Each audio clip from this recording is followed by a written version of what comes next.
Hello, welcome to my channel. My name is Larissa, also known as Larissalondon. So recently I did a Q&A on Instagram and you guys wanted to know how, I had the baby in quarantine. So I decided to do a get ready with me. And I wanted to share my birth story at the same time. If you guys are interested in how I created this look and you want to hear about my story, then let's get right into the video. We decided to go to a store and we decided to get the test.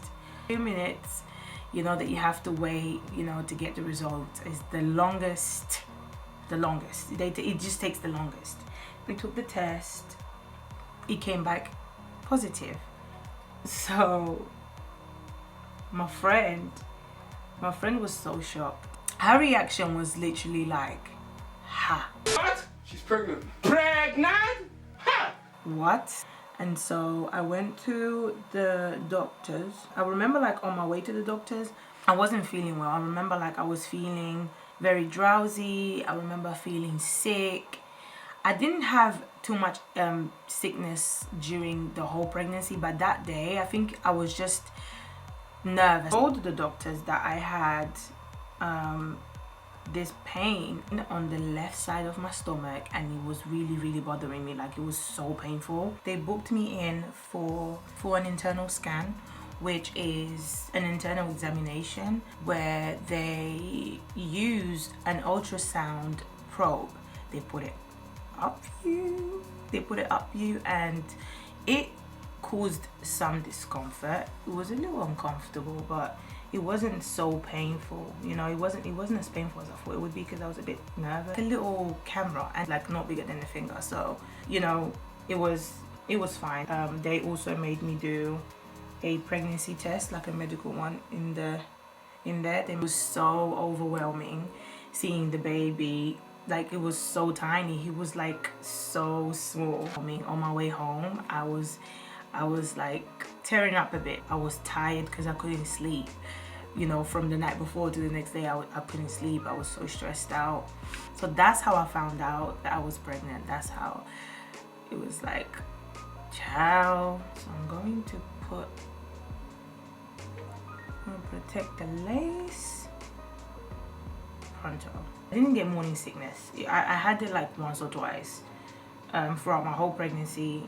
It was literally a couple of times.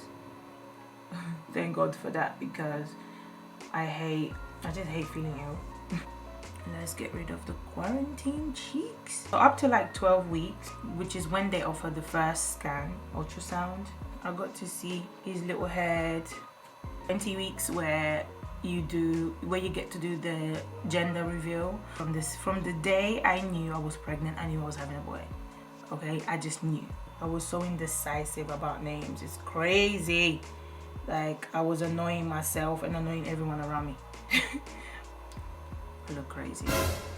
So at 21 weeks, I would go to sleep and I would feel my chest was so tight. I would feel my chest was so tight. I couldn't breathe. It felt like my mouth was drying up all the time. You get when you're pregnant, you get the metallic mouth where everything, your taste buds just goes, At 5 months, they told me that I carry small and they told me that the baby wasn't growing well. He wasn't growing as well as they expected him to. For every single week, I was in hospital for 2 days. And so I had a doctor's appointment and then I had a midwife checkup. And that stressed me out even more. I couldn't give you the reason why. They actually didn't tell me. It was so strange because they didn't actually give me a condition why the baby wasn't growing. It's so bizarre. And they told me that, I had a high risk pregnancy. And so I was due on the 28th of March. Because my pregnancy was high risk, they didn't want me to carry my pregnancy to 9 months. So they gave me a date for me to get induced. It means when they basically want to break your water for you, just so that you can have the baby early before the due date that they initially give you. It was just like preparing myself for that, and I don't think there's a way of like you actually preparing yourself for something, so because I know that it's really uncomfortable. I had to put my big girl pants during that whole pregnancy because whew, and thank God he was with me. Like God was with me during the whole pregnancy through every step. I actually had to pay attention to every single thing around me. I was actually at home during my whole pregnancy. Guys, my pregnancy was going so slow, and then we had the pandemic. 7 months maybe when I first heard about the coronavirus and everything. To be honest, 2019 to 2020 was a crazy year. It was such a crazy year. I felt like so many bad things were happening. So I think it was a good decision. At the time I thought it was a good decision for me to quit social media, quit Instagram, literally focus on my health. During the time I was off social media, I was exercising every day. I was doing my meditations every day. I had to rebuild my my spiritual relationship, with God. Like, I had time to really get to know, God a lot more without any distractions. Even though I wasn't having the best pregnancy, I literally did everything I could to make sure that everything was fine. I was praying so much. I was praying day and night. I was telling myself I'm not going to stress anymore, because stressing is what even put me here in the first place. This is the reason why the baby's not growing the way he's supposed to, because I'm always stressing. When I was maybe 7 to 8 months, that's when I decided to focus on doing a maternity shoot or doing something nice. I wanted to have something to show him. Such a gorgeous pregnant woman, I actually didn't even look pregnant. I just looked like I had a lot to eat. My skin was beautiful though. I had so much hyperpigmentation around my neck. I still do. My neck's gone dark and I gained these lines, my skin was glowing. And so the funny thing is, when I finally managed to arrange the shoot, everything went really well. I must say, the photographer, she was amazing. She did a great job. She was so patient with me. We did 4 looks. When I did the last one, I was in so much pain. I was having fake contractions, which are called Braxton Hicks, which is basically your body's preparing you for labor, and it was really early. This was the beginning of March. My due date was the 28th of March, and I was already having Braxton Hicks so early on. And so that's when I knew my body couldn't carry. At that point I knew my body could not carry that baby. And the girls at the shoot, including the photographer, she was like, oh my God, let's just get this done. Tell the baby to wait. It's not his time to come here. Let's get this shoot done first. They actually thought my water was going to break. I actually thought my water was going to break at the shoot. It was crazy because the pictures came out so good. I think my favorite look was the blue one. No, I think it was the black and white one. I loved the butterfly picture. I'm pretty sure some of you have seen that. I posted that on my Instagram. My plan was to actually post all 3 of them, and I never got to post all the pictures. I'm just gonna blend this really well before I put the foundation. This is literally, guys, I only have contour and highlight on my face right now. I'm gonna blend everything really well before I put the foundation. My clients were so unhappy with me during during my pregnancy, because they were wondering where was I didn't give anyone the heads up that I was gonna come on social media. And so when I came back, they were like, what the heck happened to you? I had a lot of people asking me what the heck happened to you? What the heck happened to you? Why did you get off Instagram like that? I used to post a lot of makeup looks and stuff, and so everyone was just It's not like you to come off social media like that. So then when I posted my maternity picture, they were like, okay, now we know like why you disappeared. Now we know. Sorry, I actually forgot to mention, when I was actually leaving the photo shoot, I received really bad news that my granddad, who was my father figure, you know, he passed. This was on the 16th of March when I was told that he passed away. It was so painful to me. You know, I went into labor. I felt like I was on my period, you know, like when you just have the cramps, and you know, then I think it was like 2 to 3 in the morning. I got up and I remember going to the bathroom. I was leaking in my underwear, and so I was thinking, why am I leaking? I had no clue. In my sleep, I felt so uncomfortable. Then I woke up and then I went to use the toilet again, and I was leaking again. And so at this point, I waited till like 7 in the morning for me to call my best friend. And so I called her phone. I tried to go back to sleep, and at this point I couldn't. I was just so I was feeling so uncomfortable. I felt like my lower back was like, it had so much pressure on my lower back. My period pains were like, so they were getting more intense. And so I got out of the bed and I could see that the bed was soaked as well. I don't think I can do my eyebrows like and talk at the same time. We drove to the hospital, and then this was like a good 15-minute drive. I think I had a contraction in the car. I remember like saying to my friend, oh my god, the cramps I was getting were coming back stronger and stronger every 15 minutes. We reached the hospital. We saw the midwife, and she told me that she needed to check how dilated I was. She had to insert her 2 fingers to feel the cervix, and it was uncomfortable. It didn't feel nice. It didn't feel really great, did it? He was only 2 centimeters dilated. Oh, you're not gonna have the baby today. You're not gonna have the baby today. You might as well go home, put your feet up, you know, relax. You have to be 10 centimeters dilated to give birth. The long story short, we had to go home. Got home, managed to have a shower, and then prepared my hospital bag. And then I was actually talking to my mom. I had like a little nap, and then I woke up because my god sister showed up. She cleaned my house. My auntie showed up, so they were both like cleaning.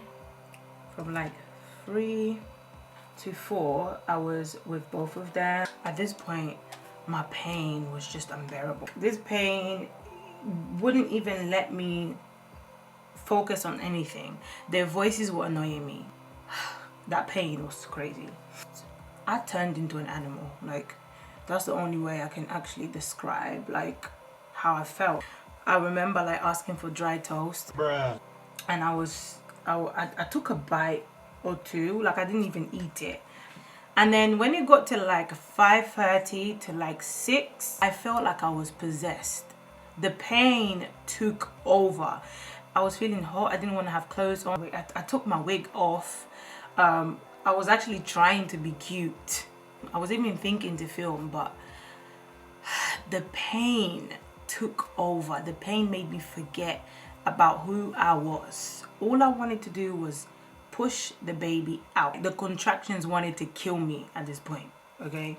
The only way I can actually describe wave-like motions of pain, like extreme period pains. When I reached that point, I didn't care. When I called the midwife, she was like, how often is the contraction coming? And I was just thinking, girl, I'm telling you the baby's coming now, and you're asking me about how often the contractions are coming. Bruh. Like, I get to the hallway, and I remember holding on to the radiator, And I remember hitting my head. I literally pushed my head against the wall. I was literally like, let's go, he's coming, like, can we get to the car, like, how can we hurry up? I just felt like they were taking so long. They had to grab me. They were like, oh my god, she's lost it. Before we got to the car, believe it or not, the baby's crown, like literally like the top of his head, literally popping out of it. I screamed, okay, we're not gonna make it. His head's coming out, his head's coming out. Oh my god, his head's coming out, his head's coming out. The contractions is making me push, but I don't want to hurt him. I don't want to do any damages. Like, I'm scared, you know, of like, they're trying to make me walk and they're holding me and the baby's pushing down. God's my strength. God was my strength in that moment. We had to head back upstairs. We're never gonna make it to the hospital. My god sister called the ambulance. My auntie was on the phone to the midwife and my god sister called 999. We were heading upstairs. So at that point, I entered my room and I went to face the window. When the contraction came, I pushed at the same time. My auntie was telling me not to push because I was standing up. This time when I pushed, all the fluids were coming down, like it just splashed. I looked down to my legs. I could hear them saying, you need to get on the bed, you need to get on the bed. And I was like, I can't move. My auntie had to scoop me onto the bed. She had to scoop me onto the bed.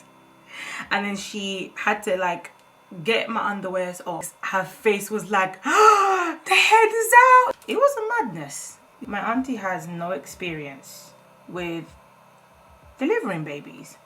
My butt was like on the edge of the bed. She had to put her arms out for her to catch the baby. The last contraction came and I pushed him out, and this baby didn't cry. Like, he actually didn't cry. I could see the back of him. I could see his head full of like, you know, hair. And I could see his arms, you know, I could see his hands. I started thanking God. I was like, oh my God, thank God, thank God, thank God. I was so relieved.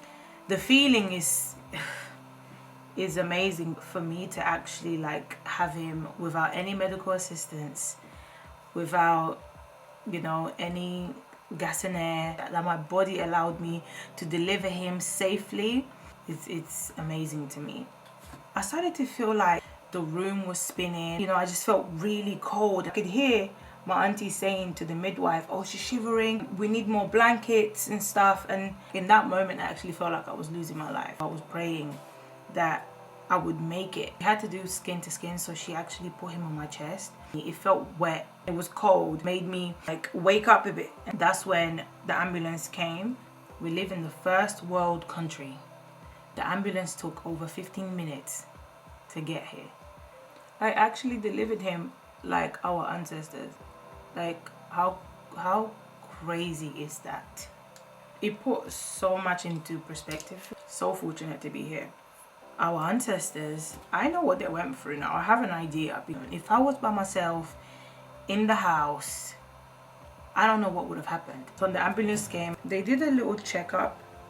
I don't even remember what they did anymore. After you deliver the baby, you also have to deliver the placenta.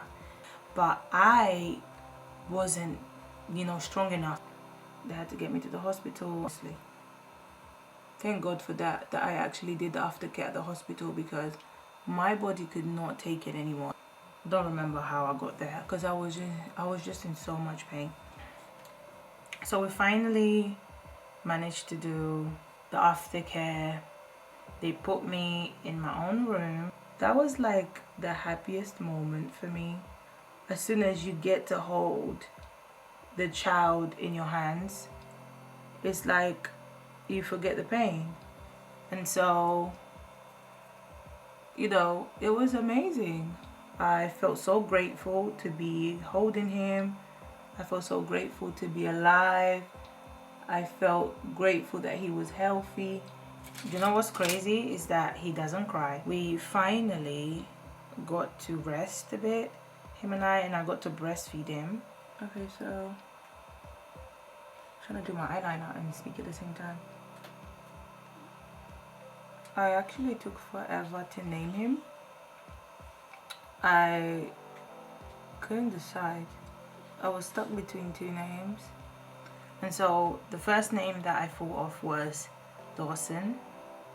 My mother also liked the name Noir. And so Noir means storm. Unless he's hungry, he doesn't cry. He sleeps all night, which is such a blessing. Before I put highlights and finish the rest of the face, I'm going to put my outfit on, fix my hair. I'll be right back. So I picked my outfit.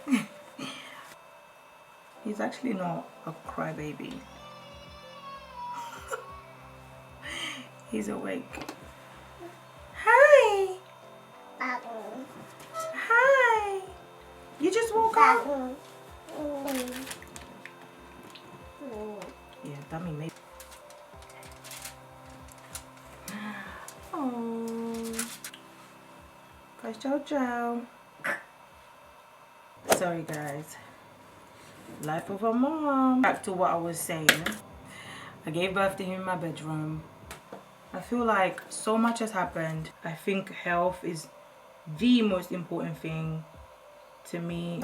Guys, I even forgot about this hairband. Woo.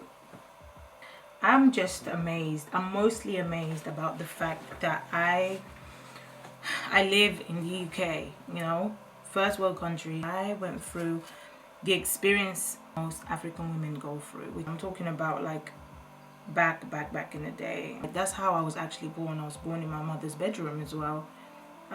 But she actually had me by herself. I'm just happy that, you know, God has blessed me with beautiful Noir. It makes me happy every day.